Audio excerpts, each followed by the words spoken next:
All right, so I'm back for number 4. Conversations from the quarantine conversations, whatever you want to call it.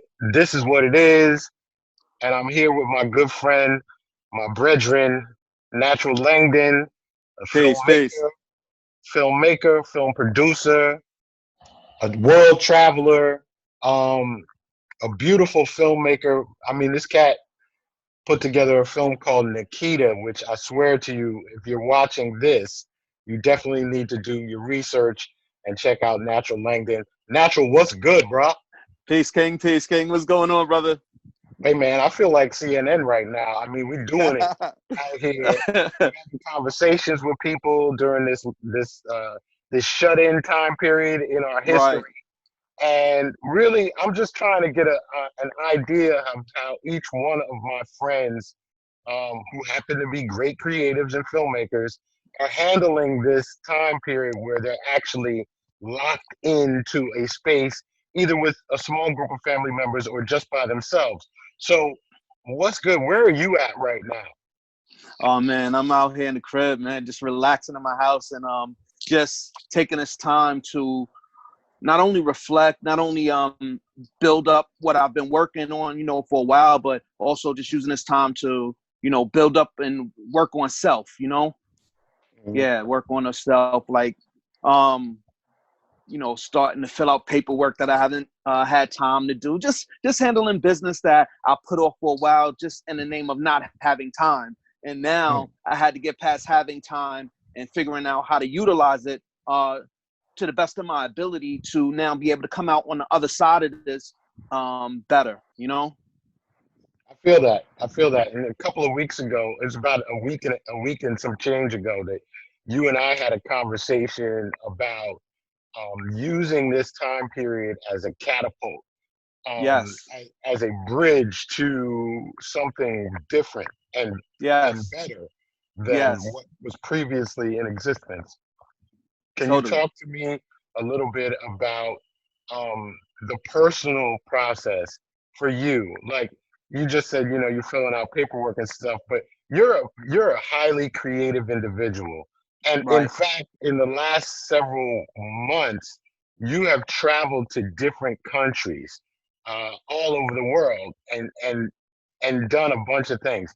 Talk to me a little bit about some of your world travels, what you've Mm. been doing, and how that fits into your life as a brother from Jersey. Right. All right. So I just been really traveling around the world, not only to just see the world, but also to discover new things about myself, challenge myself, and also connect with other people and realize that, we all want a lot of the same things in life, food, clothing, and shelter, love, peace, happiness, and to be able to take care of our family and to leave a legacy. And I noticed that in most communities I'm around, and most people I'm around. And I realized this too, the people that have the least most of the time do the most, in terms of just showing love, hospitality, and having the ability to try and want to connect. So I look at that and I just say, you know what, how can I incorporate this in my work? How can I incorporate, their story and my work, and also having a platform in order to, get other people to see people not for what they think they or how they think they should see them, but really for who they are, and how they want to express themselves. So that's been part of my goal as I'm traveling. This month, uh, this month and last month, since January, I've been to 5 countries. Last month, I went to 4 countries. I was in South Africa, Zambia, Zimbabwe, and Botswana.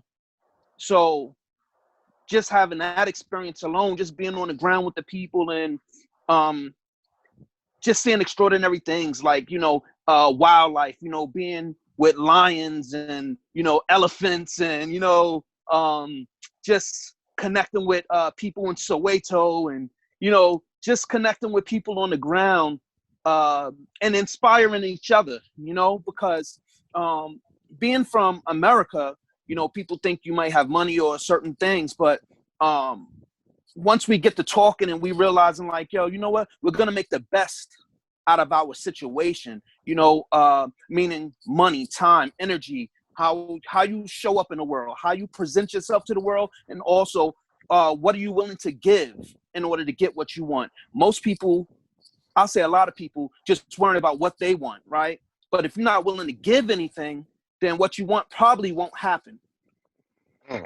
That's deep. That's deep. And I know that you mean that 100%. In opening up this conversation, I mentioned your film Nikita, which Yes. to me is such a beautiful piece of art, a beautiful work. But you filmed that on a shoestring budget, a Yeah, low micro budget in yeah, another country in yeah, Brazil. yes. Talk to me about making that movie Hmm. and the challenges, some of the challenges that you experienced during that filmmaking process. Right. So as you mentioned, I shot Nikita in Bahia, Brazil, and the reason was initially the film was supposed to be shot here in New York, and I was gonna just get some of my filmmaking friends together, you know, find the right cast and crew, and you know, shoot this film here. But the problem was, well, there was numerous situations that came up, but the first one was that I was on a very tight timeline because it was part of my thesis film project for my master's project with the School of Visual Arts. And when I realized that people were showing up with budgets and like, you know, from the lowest meaning around probably 10,000 to the highest $30,000 for a short film, I got a little shook. I'm like, oh shit, all right, what am I gonna do? Like, how am I gonna? I had no bread. You know, I thought like I'm gonna come to the school. They're gonna, you know, provide everything we need because I'm already paying crazy paper to be in the school. And it was just a harsh reality that I have to figure this out. But you know, not being new to filmmaking, really digging deep, going into the resources, going into the mental bank. I'm like, yo, I'm gonna have to make something happen. Long story short, I wasn't able to get financial help, right? So then I've had to try to figure it out. Then I wasn't able to get like my friends and people I thought that would like hold me down and support me to bring down the numbers. Like the numbers was sounding crazy. And I'm just like, come on, dog, man, you work together plenty of times. Like I've looked out for you. I've gotten you bread. So what's up? And I had to just take a step back and say, yo, you know what? This is motivation to do something different. Now I've been to Brazil before. I shot a project out there. I made a book. And so I knew the culture would be conducive to the film I wanted to do, which was about a blind 15-year-old girl who has to save her family from the criminal underworld, right? And I wanted the girl to be a brown girl, you know, like somebody from the African diaspora, because I knew that was important to not only to the film, but to the young people, and seeing someone that looks like them on the screen in this dynamic role and position, I thought it would be powerful. So it was hard to find an actress here that I could afford to hire. So only 1 week left. I had to make a decision. I'm like, look, got to go to Brazil and shoot this film. And thanks to my family support that they encouraged it, you know, and the school had no clue. Like when I told them, they like, what? Like, nah, we don't think that's a good idea. But they weren't helping me pay for it. You know what I'm saying? And they wasn't really, I had to do what I had to do. So started connecting with the team, and we went out to Brazil. Me and my cousin went out to Brazil, and we linked up with Cobra, and he's a capoeira master out in Brazil. And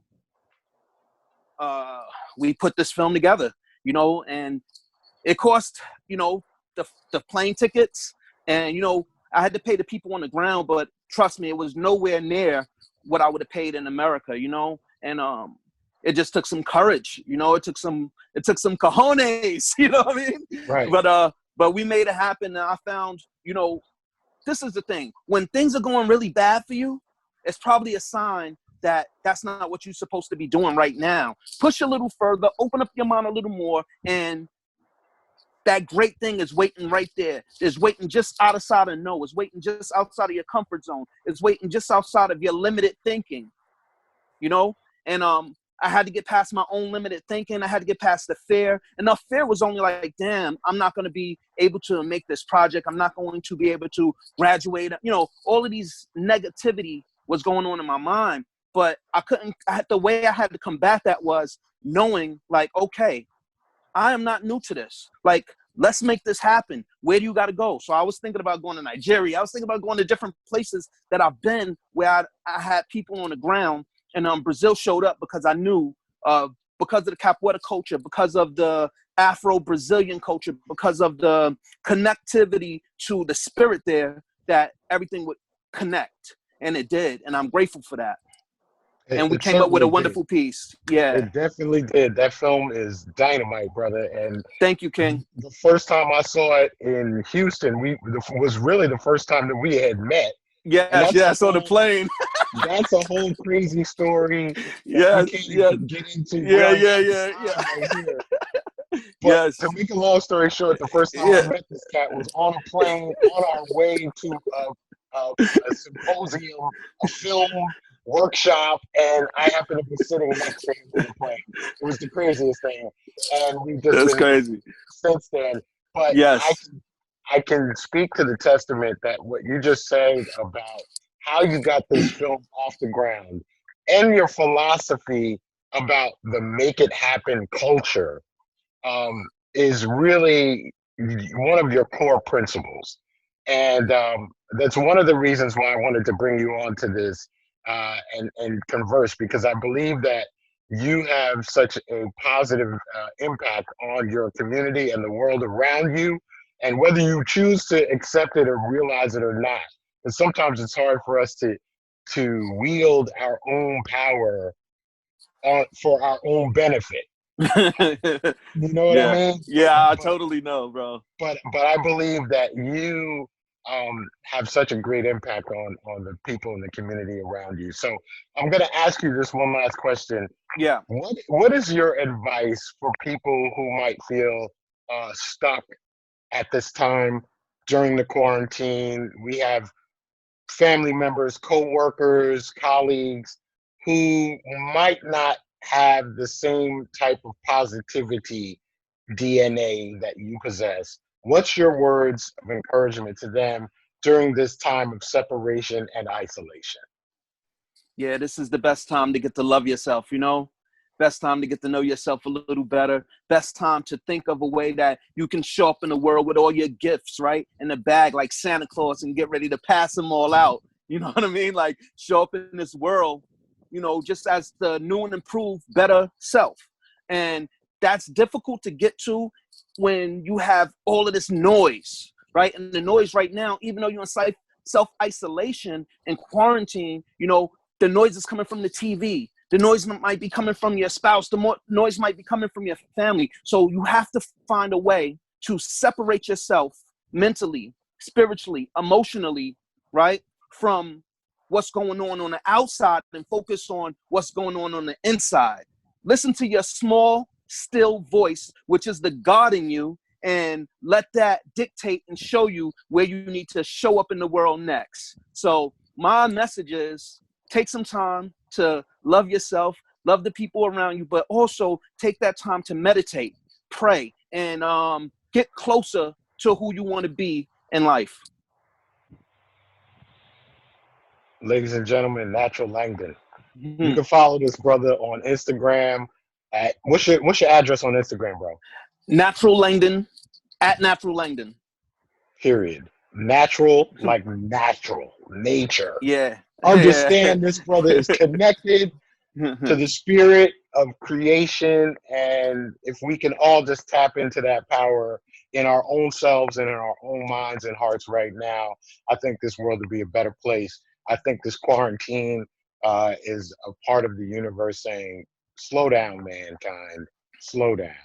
You guys are Yeah. too fast, you're too speedy, you're too uncompassionate. Get back to the basics. And Natural, I appreciate you taking the time out of your schedule to talk to me and to whoever is listening to this little podcast creation that I'm putting together today. Peace and love to you, brother. We're Peace and going to love to you, connect. King. Yes, sir. Peace, Yes, sir. peace. Yes, One love. peace, peace. One love. Peace.